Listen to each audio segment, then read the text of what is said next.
पहली बार मुझे लग रहा है कि एक ऐसी रोड ट्रिप की कहानी है जिससे भारत के अधिकतर लोग रिलेट कर पाएंगे। फैमिली को एंटरटेन करने के लिए शादी से बेस्ट फेस्टिवल कोई नहीं है। मुझे ना ये दबंगई वाले इमेज से आज़ादी मिल गई, क्योंकि वो भी एक बोझ ही है। To make a great film, you need three things: script and script. नमस्कार दर्शकों, न्यूज़ 18 पर आप सभी का बहुत बहुत स्वागत है। देखिए, जहाँ चार जुड़ जाएं वहाँ मस्ती होती है, मज़ा होता है। अब अपने दोस्तों के साथ तो आपने ये खूब किया होगा, लेकिन एक फिल्म है जो पर्दे पे आपकी ये सारी फैंटेसीज पूरी करने वाली है। दरअसल जब भी दोस्ती, यारी, ये सब बातें होती है ना, तो आप या तो कुछ ऐसे यारों की यानी आदमियों की बातें करते हैं जो मस्ती करते हैं विदेशों में जाके, या फिर कुछ ऐसी लड़कियों की जो जिनके पास बहुत सारा पैसा है, क्योंकि सबसे पहले घूमने के लिए पैसा चाहिए। लेकिन एक निर्देशक बाबू हैं हमारे पास जिन्होंने एक ऐसी फिल्म बनाई है जिनमें आंटियाँ, हाँ आप उसे कुछ और भी ले सकते हैं, लेकिन आंटियाँ घूमने निकली हैं, बहन जीज घूमने निकली हैं। और ये क्यूट सी बहन जीज जो सिर्फ फिल्म में बहन जी हैं, यहाँ नहीं, हमारे साथ जुड़ गई हैं। बहुत बहुत स्वागत है न्यूज़ 18 पे आप सबका। क्योंकि मैं नाम क्या लूँ, आप लोग को सब लोग जानते हैं।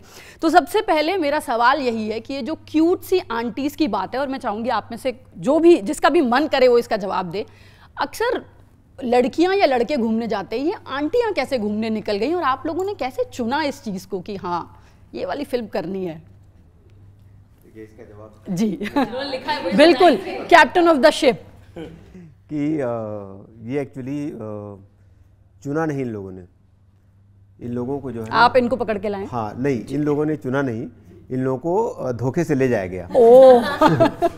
और जब धोखे से उस जर्नी पर पहुंची तब उन लोगों को पता चला कि उन्होंने क्या कुछ मिस किया लाइफ में। ओह, ये भी काफ़ी इंटरेस्टिंग है। और मैं अभी कैमरा ऑन होने से पहले यही बता रही थी कि जितनी बार मैं आप लोगों को सुन रही हूँ, मुझे यही लग रहा है कि हाँ यार ये तो मेरे साथ भी हुआ है, कितनी चीज़ें मैंने मिसिंग की है। पर ये मतलब जैसे भी वो पहुंची वहाँ पे, मुझे लगता है एक ज़रूर खास चीज़ है कि जहाँ चार यार, जैसा आपने कहा कि हमारे जो फिल्म इंडस्ट्री है बॉलीवुड में, दोस्ती पे भी फिल्म बनी है, रोड ट्रिप पे भी फिल्म बनी है, कमिंग ऑफ एज फिल्म भी बनी है। हमारी फिल्म तीनों चीज़ें हैं। खास ये है कि जब भी ऐसी फिल्में बनी है, शहरी तबके की कहानी है, मुख्य धारा में जो किरदार है वो सब बहुत अर्बन, कॉस्मोपॉलिटन, अमीर, अंग्रेजी बोलने वाला जो तबका है, मॉडर्न वेस्टर्नाइज तबका है, उसकी कहानी है। पहली बार बॉलीवुड, मेन स्ट्रीम बॉलीवुड एक ऐसी फिल्म बना रहा है जिसमें चार गृहिणियाँ मध्यवर्गीय परिवारों से, भारत के छोटे कस्बाई क्षेत्रों से, उन घरों से जो कि अधिकतम भारत है, तो पहली बार मुझे लग रहा है कि एक ऐसी रोड ट्रिप की कहानी है जिससे भारत के अधिकतर लोग रिलेट कर पाएंगे। और ये बहुत क्यूट चीज़ है, बहुत क्यूट चीज़ है। एक्चुअली एसी कमरों में बैठ के लिखी वाली कहानी ये नहीं है, इसके लिए बहुत बहुत बधाई डायरेक्टर साहब आपको, क्योंकि लेखक भी आप हैं। लेकिन यहाँ सवाल ये आता है कि जब आपका ट्रेलर में देखती हूँ तो दो सीन है जो मुझे बहुत लिबरेटिंग लगते हैं, या कहें कि उसे देखने के बाद लगा कि यार ये कुछ अलग था। सबसे पहला सीन जब आप चारों दोस्त हाथ पकड़ के साड़ियों में बीच पर चल रहे हैं, सो ब्यूटीफुल, नो सेंटेंस, कोई डायलॉग नहीं, और बहुत ही लिबरेटिंग। और दूसरा वो सीन जब आप लास्ट में जो खूबसूरत सी एक गाली देती हैं, और जो गाली भी नहीं कहे, एक प्यार का खूबसूरत सा जो शब्द है, तो मैं आप दोनों से ये जानना तीनों से ये जानना चाहूँगी कि ऐसी कौन सी, इस फिल्म के अलावा कौन सी ऐसी लिबरेटिंग चीज़ आप लोगों ने कभी की कि करने के बाद लगा यार ये तो पहले भी कर लेना चाहिए था? ट्वीट के अलावा स्वरा? नहीं, वो लिबरेटिंग है, वो तो ये मेरे सर पे सवार है ट्वीट्स की वजह से। बिल्कुल नहीं, वो लिबरेटिंग नहीं है। मेरे पास थोड़े इंसिडेंट्स है, बट आई थिंक हाँ please, I have always been a very spoiled kind of pampered child, specially Miss India जीतने के बाद। I was always driven around, मैं हमेशा डिपेंडेंट थी, या तो ड्राइवर पर, या तो दोस्तों पर, या तो कैब्स पर। कोविड की वजह से I learned to drive my car, and when I learned I was like oh my God, like this is liberating, it's freedom, it's independence. So ये भी मुझे अभी करना है। या so that was, I felt good about it. Shikha, you have some answer? हाँ, I was thinking, I have many answers. एक answer मेरा ये है कि जो मैं अलग अलग कैरेक्टर्स प्ले करती हूँ, what is really liberating is that not to judge them, just hear their story first. So I think that was very liberating for me. I think there is a tendency to judge the characters a lot, and then you unlearn that. So for me, I think it was very liberating to just hear the stories, whatever the story might be, and not judge them. That's why I think everybody is comparing your other work with your this film, but I don't think so, because totally different है, बहुत सारी चीज़ें अलग है। स्वरा, आपको?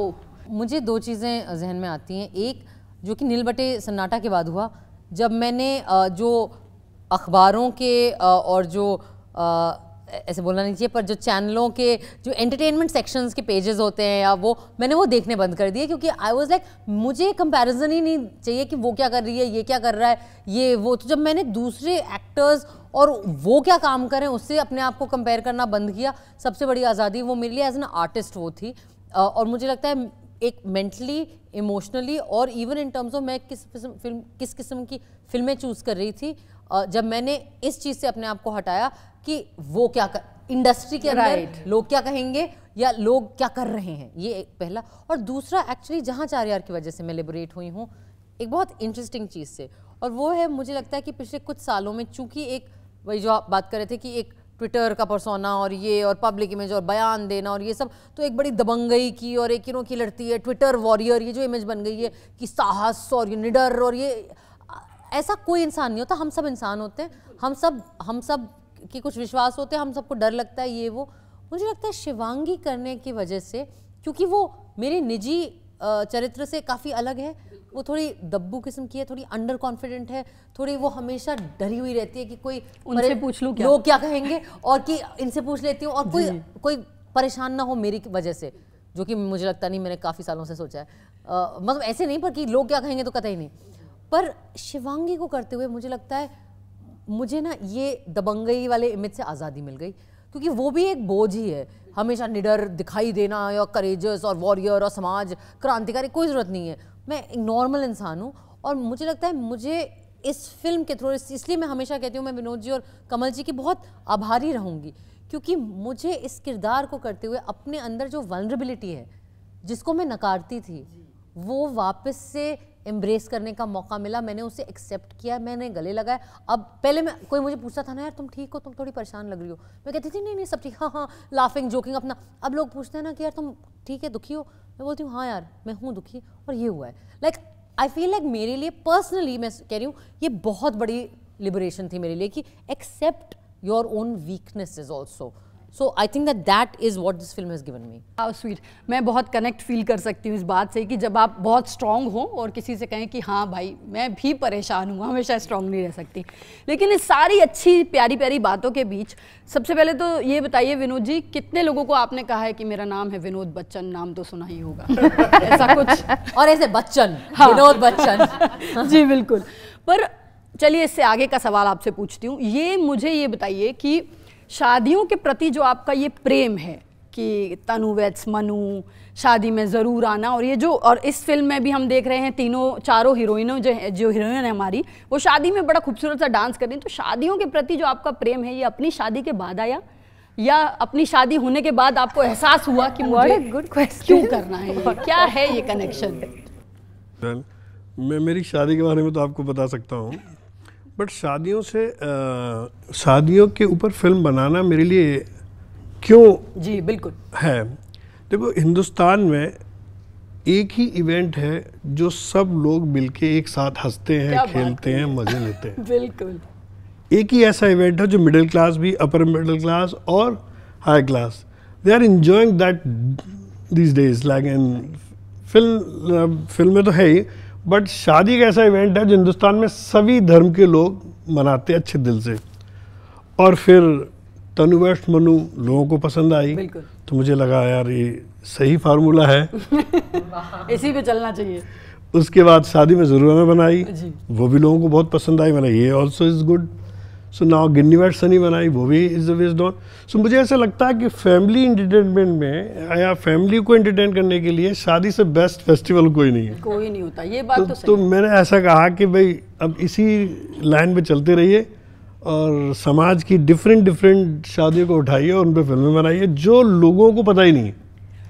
बिल्कुल, शादी वाली बात जो आपने कही है ना बिल्कुल सही कही है, क्योंकि ये एक ऐसी चीज़ें हैं जिनको शायद हर धर्म का आदमी शादी करता है, हर तबके का आदमी शादी करता है और उसके अपने अपने अनुभव हैं, और आपने ये फॉर्मूला बहुत सही पकड़ा है। पर कोई नहीं, देखिए मैंने डिकोड कर लिया यहाँ सर आपसे मेरा सवाल ये है, क्योंकि आजकल कंटेंट पे बहुत बात हो रही है और फिल्में फ्लॉप हो रही हैं, हिट हो रही हैं, अपनी हर फिल्म की अपनी एक जर्नी है। आपसे मेरा सवाल ये है कि कंटेंट को लेके जो जंग चल रही है, एक राइटर भी हैं आप, एक निर्देशक भी हैं, और सिनेमा निर्देशक का माध्यम होता है। तो ऐसे में आपको क्या लगता है कि कहानियों को हीरो बनाने में हम कितना पीछे रह रहे हैं? जो फिल्मों आज हिंदी सिनेमा की या कहें जो जिस तरह की भी जो चर्चाएं हैं, कितना कहानियों को हमने लेस इम्पॉर्टेंट बना दिया है जो ये हम आज सिनेरियो देख रहे हैं? देखिए, मुझे ऐसा लगता है, जो मैंने अपनी इस जर्नी में देखा भी है वहाँ, कि हमारे यहाँ कहानियों को बहुत कम महत्व दिया गया। लोग ये मानते रहे कि कहानी बहुत इम्पॉर्टेंट है, बहुत इम्पॉर्टेंट है, बट उसको उतनी इम्पोर्टेंस दी नहीं गई। आज भी अगर हीरो ने हाँ बोल दिया किसी डेट के लिए कि भाई डेट है सितंबर से, तो अगर आप सितंबर फर्स्ट वीक में है तो राइटर को कहा जाएगा एक हफ्ते में लिख दो, हीरो की डेट है। तो प्रॉब्लम वहाँ शुरू होती है जी। जब आप राइटर को पूरा समय नहीं दिया जाता और पूरा महत्व नहीं दिया जाता। मुझे ऐसा लगता है, बहुत बड़े डायरेक्टर हैं, पूरी दुनिया जानती है, अल्फ्रेड हिचकॉक, तो उनका बड़ा फेमस कोट है, to make a great film you need 3 things, script, script and script. How sweet. तो वो जो स्क्रिप्ट है, जो फिल्म बनाने के लिए सबसे इम्पोर्टेंट चीज़ है, उस पर सबसे ज़्यादा काम किया जाता है, सबसे ज़्यादा ध्यान कम दिया गया। अब धीरे धीरे महसूस होने लगा है, रियलाइज़ कर रही है इंडस्ट्री कि नहीं, स्क्रिप्ट को इम्पोर्टेंस देना चाहिए। जब दिया गया था, जब अच्छे राइटर्स आए थे, सलीम जावेद ने आकर के अपना पूरा एक दौर बना दिया था। उससे पहले पंडित मुखराम शर्मा आए थे, वो जो है ना राइटरों, पहला जो राइटर जिन्होंने एक्चुअली राइटर को कहीं पहुंचाया, गरिमा दी, वो थे। तो जब जब स्क्रिप्ट को महत्व दिया गया, जब जब अच्छे राइटर आए, क्योंकि बाद के दौर में एक और बड़ा अजीब सी बात थी कि जो नए राइटर्स आए, वो तमाम जो है ना राइटर्स इंग्लिश फिल्में देखते थे, इंग्लिश नॉवेल पढ़ रहे हैं। बिल्कुल। उन्होंने जो है ना अपनी जड़ों की तरफ देखा ही नहीं, वो बहुत अर्बन रहे। तो उनकी सोच में जो है ना, जो हमारी ट्रेडिशनल कहानी कहने की परंपरा है, और उस ट्रेडिशनल कहानी कहने में ना बहुत सारा कहानीपन चाहिए आपको, बहुत सारे इमोशन एक साथ आपको समेटने होते हैं। मुझे लगता है कहीं ना कहीं वो सब चीज़ें भी थोड़ी छूटी हैं, तो वो भी एक वजह रही। और जो अच्छे राइटर्स रहे, उनको बहुत जल्दी लगने लगा कि राइटिंग को बहुत इंपॉर्टेंस नहीं मिल रहा, तो हमें कुछ और कर लेना चाहिए। तो कोई डायरेक्टर बन गया, फिर कोई कुछ और बनने की कोशिश में लगा, कोई एक्टर बन गए, तमाम राइटर्स ऐसे भी छूटते चले गए। बिल्कुल। जब कहानी को पूरा इंपॉर्टेंस मिलेगा तो फिर वापस जो है ना जुटेंगे। बिल्कुल सही बात है, क्योंकि सिनेमा कहते हैं ना, कंटेंट इज द किंग, और इसी किंग की तरफ हमें लौटना पड़ेगा। चलते चलते एक आखिरी जो मेरे दिमाग में सवाल है आप सबसे, ये क्या चक्कर है कि आप इतने सस्ते में अपनी फिल्म दिखा रहे हैं? मैंने सुना है पहले दिन कुछ ट्रीट है आप लोगों की तरफ से, प्लीज बताएं दर्शकों को। 16 सितंबर राष्ट्रीय सिनेमा दिवस है, और इसी एक त्यौहार की तरह से मनाया जा रहा है, और इसी की वजह से इसे सेलिब्रेट करने के लिए जो टिकट प्राइसेस हैं वो 75 रुपये प्रति टिकट पे है। तो मुझे लगता है ये बजट में मौज करने का जो प्रबंध है, ये बहुत बढ़िया प्रबंध है। इसलिए ओपनिंग डे पे, फर्स्ट डे पे सपरिवार, दोस्तों के साथ, पूरे अपने कम्युनिटी के साथ, जिनसे आप प्यार करते हैं, जिनसे आप करीब हैं, उन सबको लेके जहाँ 4 यार ज़रूर देखने। जैसे पूजा ने कहा, आपके सारे जो व्हाट्सएप पे सारे जो ग्रुप्स हैं, उनको सबको इनवाइट कर दो। ये हमारे तरफ से आप सबके लिए एक तोहफा है, क्योंकि हम चाहते हैं आप सब ये फिल्म देखें। तो व्हाट्सएप पे जितना भी फॉरवर्ड करने का फॉर्मूला हम सबको आता है, उस पर ट्राई करें, और जितनी महिलाएं हैं वो अपने साथ अपने जुड़े हुए सारे पुरुषों को लेकर जाएं, क्योंकि ये फिल्म बहुत ज़रूरी है, जिसे देखना चाहिए। क्योंकि जब लड़कियों को मस्ती करते हुए आप देखेंगे, इन खूबसूरत क्यूट सी आंटियों को मस्ती करते हुए आप देखेंगे, तो आपको ज़रूर समझ में आएगा कि ट्रैवल, एंजॉय, अपने सपने, ये सिर्फ किसी तबके, किसी उम्र, जवान लड़के, जवान बच्चों, इन तक सीमित नहीं है। तो बस जाइए और देखिए ये फिल्म, जहाँ 4 यार। देखिए मेरे साथ तो इतने यार बैठे हैं, हम सब मिलके बहुत सारी गॉसिप करने वाले हैं। तो जाइए और देखिए फिल्म, और आप सबका न्यूज़ 18 के साथ जुड़ने के लिए बहुत बहुत शुक्रिया। शुक्रिया, थैंक यू।